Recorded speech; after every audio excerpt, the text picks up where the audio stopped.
Dimaklumkan terdapat 3 Yang Berhormat Menteri akan memberi penerangan berkenaan isu GISB Holdings. Jadi saya jemput Yang Berhormat Menteri di Jabatan Perdana Menteri Hal Ehwal Agama dulu. Lepas itu YB Menteri Dalam Negeri dan diikuti YB Menteri Pembangunan Wanita, Keluarga dan Masyarakat. Jadi Yang Berhormat Menteri di Jabatan Perdana Menteri Hal Ehwal Agama. Bismillahirrahmanirrahim. Assalamualaikum warahmatullahi taala wabarakatuh. Salam sejahtera dan salam Malaysia Madani. Puan Yang di-Pertua, terlebih dahulu saya ingin merakamkan ucapan penghargaan dan terima kasih kepada Puan Yang di-Pertua atas ruang yang diberikan untuk saya pada hari ini. Di bawah Peraturan Mesyuarat 14/11 bagi menerangkan isu dan tindakan yang telah dan akan diambil serta cadangan ataupun pelan tindakan pemulihan dalam konteks dan bidang kuasa di peringkat Jabatan Perdana Menteri Hal Ehwal Agama berkaitan isu Global Ikhwan Services and Business Holdings Sdn Bhd ataupun GISBH. Sebagai makluman Dewan Yang Mulia ini, merujuk kepada sidang media oleh Ketua Polis Negara pada 23 September 2024, menunjukkan siasatan mendapati ahli GISBH masih mengamalkan tarikat aurat Muhammadiyah yang disahkan menyeleweng daripada ajaran Islam. Berdasarkan kepada sesi temu bual bersama saksi-saksi, JAKIM telah membongkar hasil pengalaman mereka semasa berada dalam Al-Arqam, Rufaqa dan GISBH. Antara penyelewengan adalah merangkumi akidah, syariah dan akhlak atau tasawuf dan muamalat. Berkaitan dengan akidah, GISBH meyakini bakal munculnya Imam Mahdi yang gaib selama ini yang merujuk kepada Syekh Suhaimi. Yang kedua, Fatah At-Tamimi ataupun pemuda Bani Tamim merujuk kepada Abu Ya Asy'ari Muhammad yang juga gaib dan akan muncul bersama Imam Mahdi iaitu Syekh Suhaimi sebagai pembantunya di akhir zaman nanti. Dan yang ketiga, meyakini bahawa semua ahli akan selamat di alam kubur kerana dibantu oleh syafaat Abu Ya Asy'ari Muhammad untuk menjawab soalan munkar nakir. Berkaitan dengan syariah, jemaah telah didoktrin untuk memohon keberkatan bukan lagi kepada Abu Ya tetapi kepada kepimpinan seperti ahli lembaga pengarah yang dilantik. Yang kedua, amalan bertabarruk iaitu mengharapkan berkat daripada Allah SWT dengan pengantara melalui air basuhan tangan, tisu dan kain yang digunakan oleh pemimpin, air rendaman baju, rambut, janggut dan darah bekam pimpinan dan bekas pimpinan. Yang ketiga, melaksanakan solat jamak setiap hari dan tidak melaksanakan salat Jumaat. Yang keempat, pasangan yang telah ditentukan untuk berkahwin perlu melalui pelaksanaan 2 kali majlis akad perkahwinan, iaitu akad perkahwinan syar'i yang diakadkan oleh pemimpin yang berwakilkan wali dan akad perkahwinan secara perundangan yang dilaksanakan oleh pendaftar nikah atau imam yang dilantik oleh Jabatan Agama Islam Negeri. Manakala daripada sudut akhlak pula, mereka memisahkan tempat tinggal suami, isteri dan anak-anak seawal usia 2 tahun. Pengikut yang keluar daripada GISBH tidak dibenarkan untuk berjumpa dengan isteri, anak, ibu dan bapa. Jika sekiranya suami keluar dari jemaah, akan dianggap terputus dari jemaah dan isteri serta anak-anak adalah hak jemaah dan sebaliknya. Yang kedua, pengikut diminta untuk berkorban dan memerah keringat dalam serba kekurangan tanpa gaji untuk kepentingan GISBH, manakala pemimpin hidup penuh kemewahan dan ditanggung sepenuhnya oleh syarikat. Yang ketiga, rumah-rumah amal yang dianggarkan lebih dari 100 buah di seluruh Malaysia ditubuhkan bagi meletakkan anak-anak kepada jemaah GISBH dengan tujuan menjana pendapatan melalui derma dan infak orang ramai dengan hujah mereka semua adalah anak-anak pejuang fi sabilillah. Yang keempat, remaja pembela ummah RPU dan anak-anak pemimpin hari ini dan dilihat sebagai kumpulan orang muda daripada GISBH. Mereka sanggup melakukan apa sahaja menurut arahan kepimpinan atasan, termasuklah melakukan sesuatu yang bertentangan dengan undang-undang seperti memeras ugut dan sebagainya. Yang kelima, sekolah-sekolah di bawah GISBH tidak menggunakan silibus yang ditetapkan oleh Majlis Agama Islam Negeri, termasuk pihak Jabatan Agama Islam Selangor JAIS. Yang keenam, taktik mengugut dan kuarantin digunakan sebagai senjata bagi menghukum ahli yang ingkar terhadap arahan pimpinan tertinggi. Yang ketujuh, kebanyakan kanak-kanak dibesarkan dalam rumah amal dan dipisahkan daripada ibu bapa mereka sejak berusia 2 tahun lagi. GISBH juga telah didapati menipu status kanak-kanak yang berada di rumah amal ataupun pusat penjagaan sebagai anak yatim kerana mereka dianggap masih dalam perjalanan untuk berjuang. Yang ke-8, ahli yang telah keluar daripada GISBH dilarang berjumpa dengan anak dan isteri yang masih berada dalam GISBH. Isteri mereka yang masih berada dalam syarikat akan diminta untuk menuntut fasah di mahkamah syariah. Dan yang akhir sekali, ahli yang dianggap bermasalah dan memberontak akan dikuarantin dan diugut supaya bertaubat dengan pemimpin. Mereka akan dipisahkan daripada anak dan isteri. Puan Yang Bertua, hasil dapatan dan kajian lanjut JAKIM secara berterusan melaksanakan kajian dan penelitian terhadap dakwaan semasa dan mendapati terdapat unsur-unsur yang berkait dengan penyelewengan seperti berikut. Yang pertama, bahawa Syekh Muhammad bin Abdullah As-Suhaimi ataupun Syekh Muhammad Suhaimi merupakan Imam Mahdi. Yang kedua, bahawa Asy'ari bin Muhammad akan muncul bersama Syekh Muhammad bin Abdullah As-Suhaimi sebagai pembantunya di akhir zaman. Yang ketiga, bahawa Asy'ari bin Muhammad boleh memberi syafaat kepada pengikutnya. Yang keempat, bahawa air basuhan anggota badan pemimpin dan air rendaman seperti rambut dan janggut pemimpin mempunyai berkat. Yang kelima, mengamalkan ekonomi ma'ash yang mempunyai unsur perhambaan yang mana keperluan pengikut akan ditanggung sepenuhnya oleh syarikat dan sebagai balasan mereka dikehendaki berkhidmat secara sukarela tanpa sebarang upah. Dan yang akhir sekali, mengamalkan aurat Muhammadiyah atau zikir agung yang telah difatwakan sesat. Dalam hal ini, JAKIM telah bertindak berdasarkan fungsi dan peranan sedia ada dan tidak melangkaui fungsi pihak berkuasa seperti PDRM dan pihak berkuasa agama negeri. Namun, kerjasama, khidmat nasihat dan perundingan dengan pihak berkuasa di peringkat persekutuan dan negeri sentiasa dibuat dari semasa ke semasa bagi memastikan proses kajian dapat dilaksanakan dengan sewajarnya.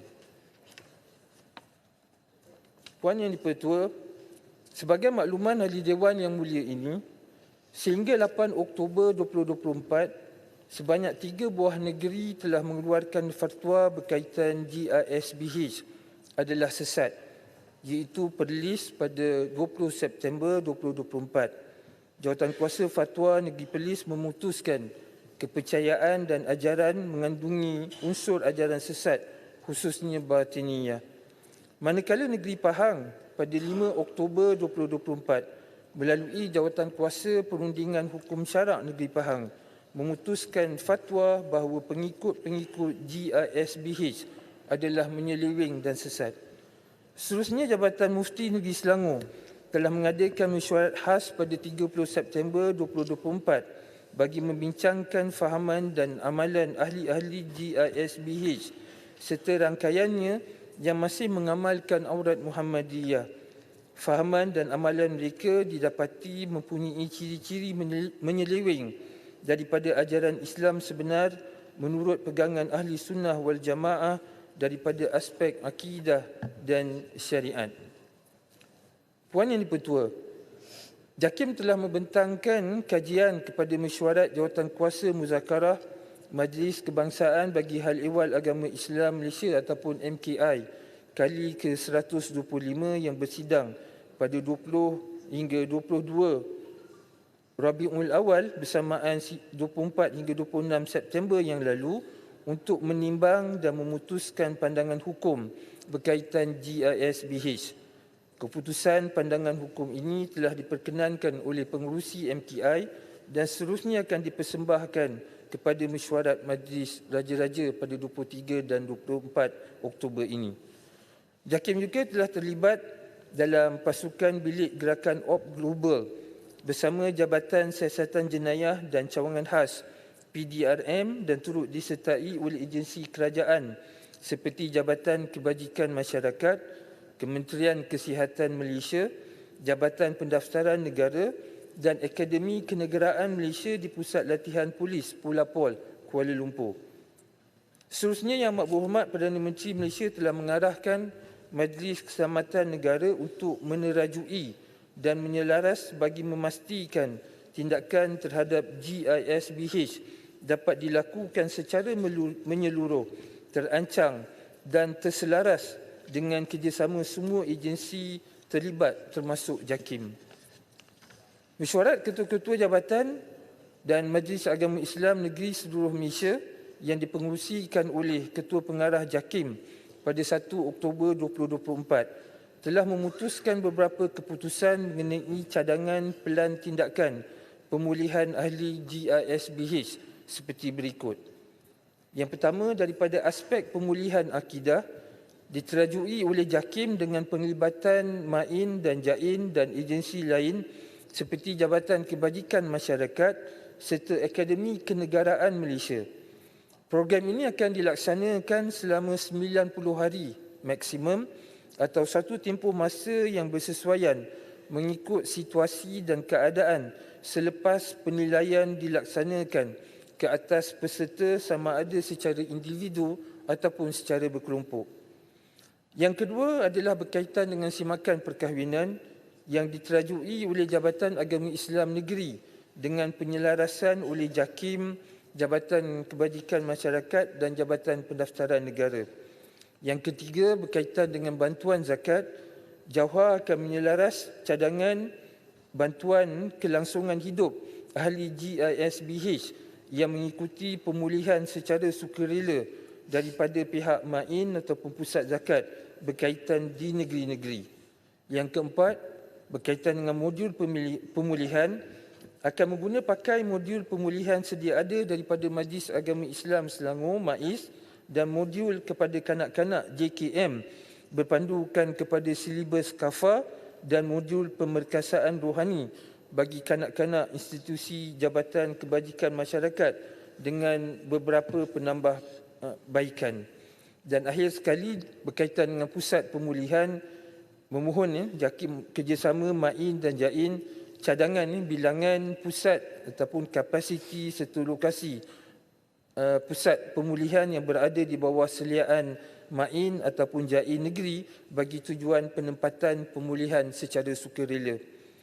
JAKIM telah diberikan peranan untuk menerajui pelaksanaan aspek pemulihan akidah terhadap ahli-ahli GISBH. Agensi-agensi lain yang turut dilibatkan adalah Kementerian Pendidikan Malaysia, JKM, Akademi Kenegaraan Negara, Jawhar dan JAIN ataupun MAIN. Manakala daripada sudut modul pula, ia dijangka dilaksanakan selama 90 hari dan akan menggunakan kerangka seperti berikut. Yang melibatkan kanak-kanak berpandukan kurikulum KAFA JAKIM, modul pengukuhan akidah JAKIM, manual psikospiritual Islam JAKIM, panduan wirid dan doa selepas solat JAKIM, modul pembangunan remaja JAKIM dan modul My Insaniah JAKIM dengan mengambil kira penambahbaikan elemen doktrin dan pemikiran.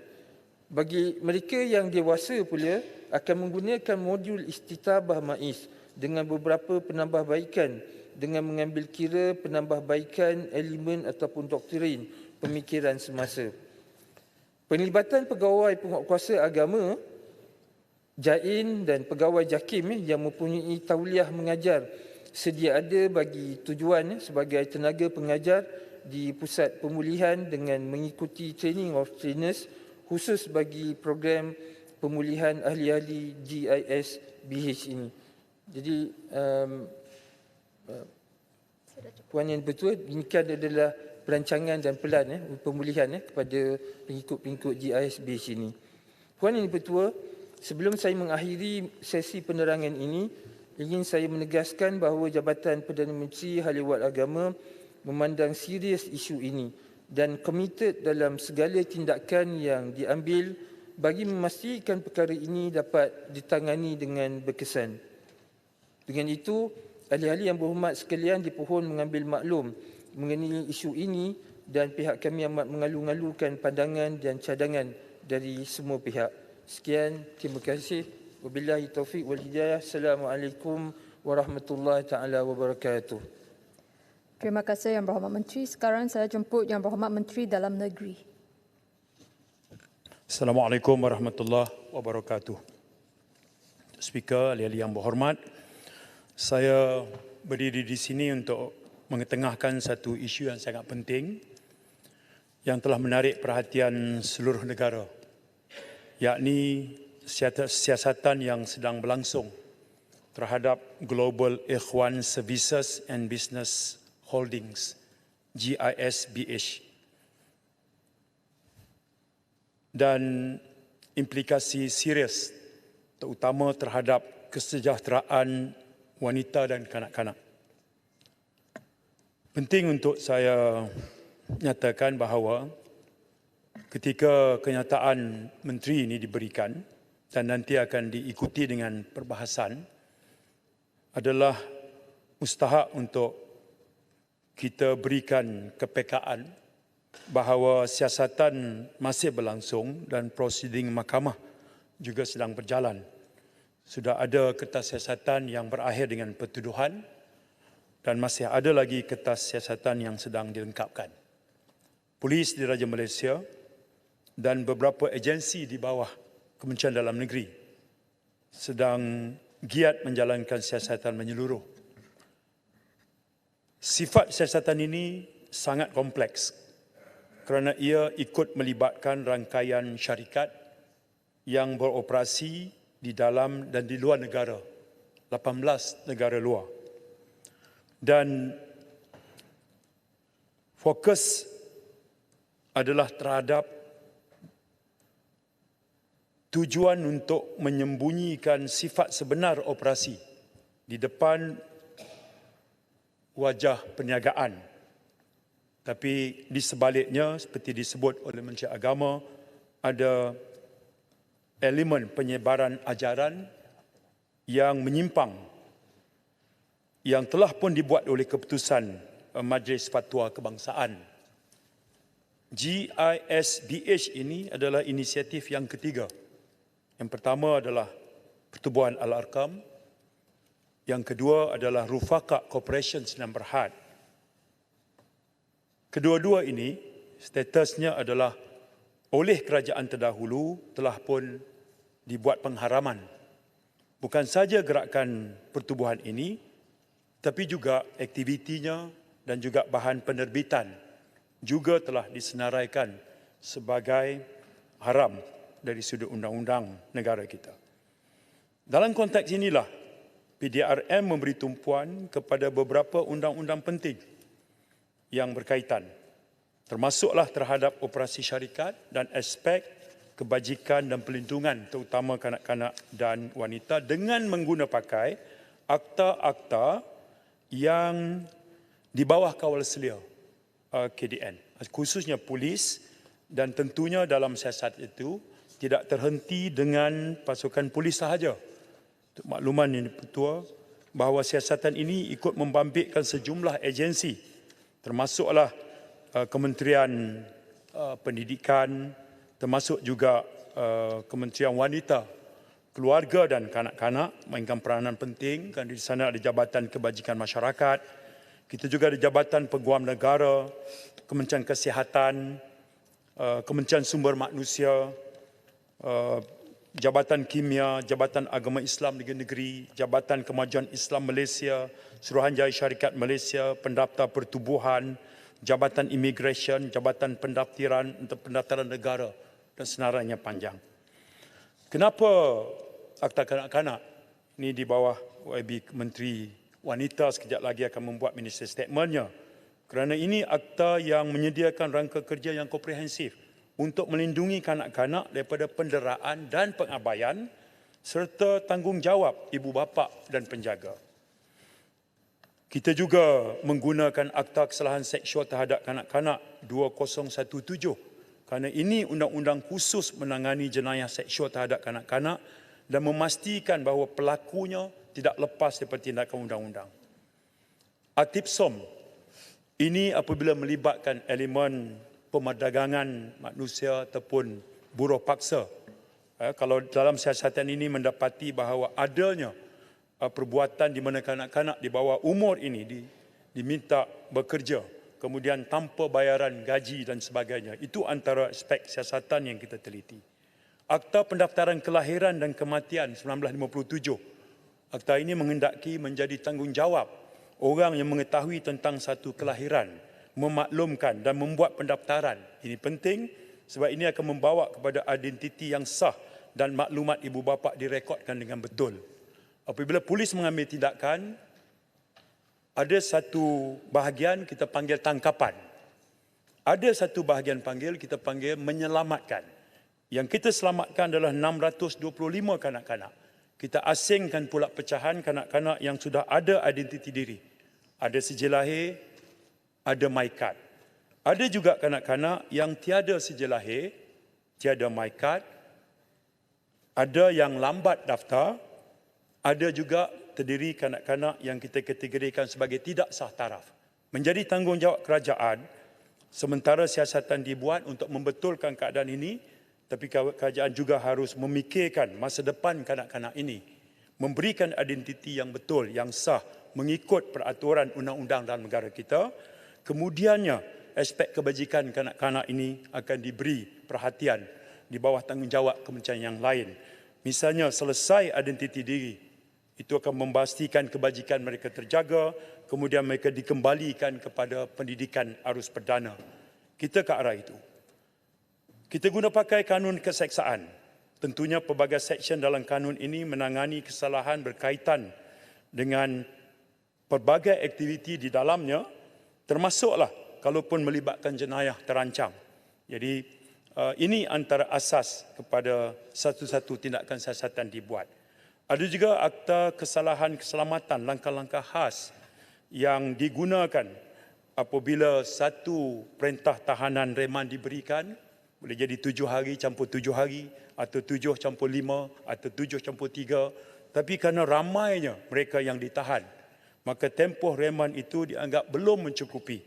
Maka kita guna pakai Akta Kesalahan Keselamatan langkah khas untuk memastikan bahawa siasatan itu tuntas, lengkap. Akta Syarikat 2016, akta ini menghendaki siasatan dibuat bahawa mana-mana syarikat yang ditubuhkan mengemukakan penyata kewangan yang tepat dan mengekalkan ketelusan dalam operasi mereka. Dan siasatan yang berjalan setakat ini ikut mengguna pakai akta ini. Lalu ikut dilakukan juga penyiasatan di bawah Akta Anti Pengubahan Wang Haram, Pembiayaan Keganasan dan Hasil Aktiviti Haram 2001 yang istilah biasa kita sebut sebagai AMLA. Dilakukan money tracking, kemudian ke mana punca wang itu, di mana dibelanjakan dan tujuan apa wang itu dibelanjakan. Dan ketika kita membincangkan isu-isu ini, saya mengajak ahli-ahli yang berhormat untuk mengiktiraf bahawa walaupun siasatan sedang dijalankan, perkara ini tetap merupakan satu isu kepentingan awam yang signifikan. Perbincangan kita mesti mematuhi peraturan Parlimen sambil membenarkan siasatan yang bermakna ke atas kebimbangan-kebimbangan yang saya anggap mendesak ini.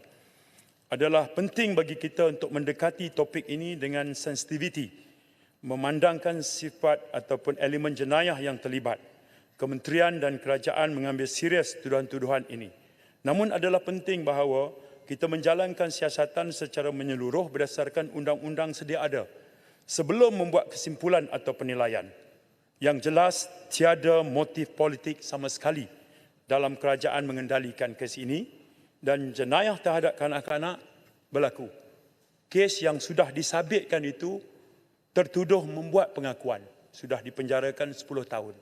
Itu melibatkan penderaan terhadap kanak-kanak.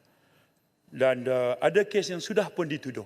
15 kes sudah dituduh setakat ini dan menunggu tarikh pembicaraan.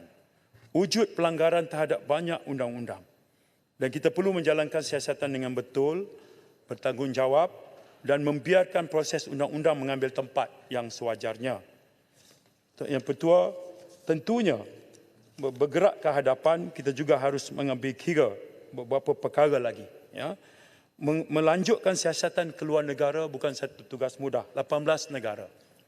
Kalaupun kenyataan awal Ketua Polis Negara turut menyebut kegagalan syarikat ini untuk membayar cukai pendapatan atau cukai perniagaan dengan lembaga hasil ataupun wujudnya perbuatan tidak membayar gaji misalnya. Apabila polis luaskan siasatan kepada entiti perniagaan ini di luar negara, 18 negara, tidak membayar cukai dan tidak membayar gaji, itu adalah merupakan kesalahan yang serius di negara-negara berkenaan. Untuk itu, pihak polis sudah pun memulakan langkah menghubungi negara-negara yang berkenaan dengan kita menggunakan pakai MLA, singkatan untuk Mutual Legal Agreement, bagi memudahkan kerjasama itu dibuat.